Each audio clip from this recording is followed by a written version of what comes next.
Thomas, the tank engine, has worked his branch line for many years.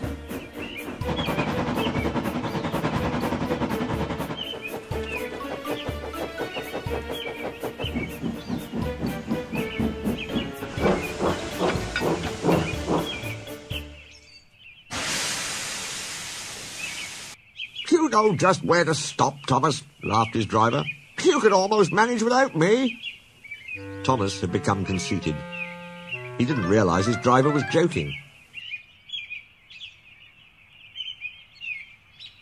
Driver says I don't need him now, he told the others.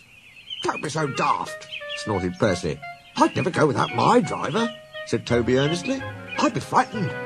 Pooh, boasted Thomas. I'm not scared. You'd never dare. I would then. You'll see. It was dark next morning when the firelighter came. Thomas drowsed comfortably as the warmth spread through his boiler. He woke again in daylight. Percy and Toby were still asleep. Thomas suddenly remembered. Silly stick in the muds, he chuckled. I'll show 'em. Driver hasn't come yet, so here goes. He cautiously tried first one piston, then the other. They're moving, he whispered. I'll just go out, then I'll stop, and wheesh. That'll make 'em jump. He tried to wheesh, but he couldn't. He tried to stop, but he couldn't. He just kept rolling along. The buffers will stop me, he thought hopefully. But that siding had no buffers. It just ended at the road. Thomas's wheels left the rails and crunched the tarmac. Hurry! He exclaimed and shut his eyes. He didn't dare look at what was coming next. The station master's family were having breakfast. They were eating ham and eggs.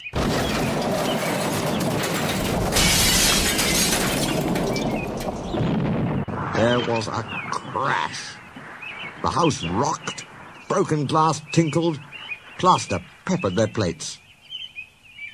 Thomas had collected a bush on his travels. He peered anxiously into the room through its leaves. He couldn't speak. The station master grimly strode out and shut off steam. His wife picked up her plate. You miserable engine, she scolded. Just look what you've done to our breakfast. Now I shall have to cook some more. She banged the door. More plaster fell.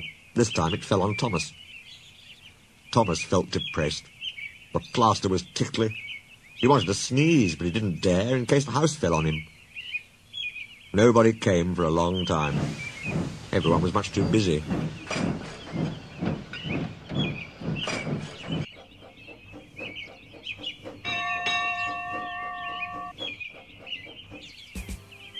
At last, workmen propped up the house with strong poles.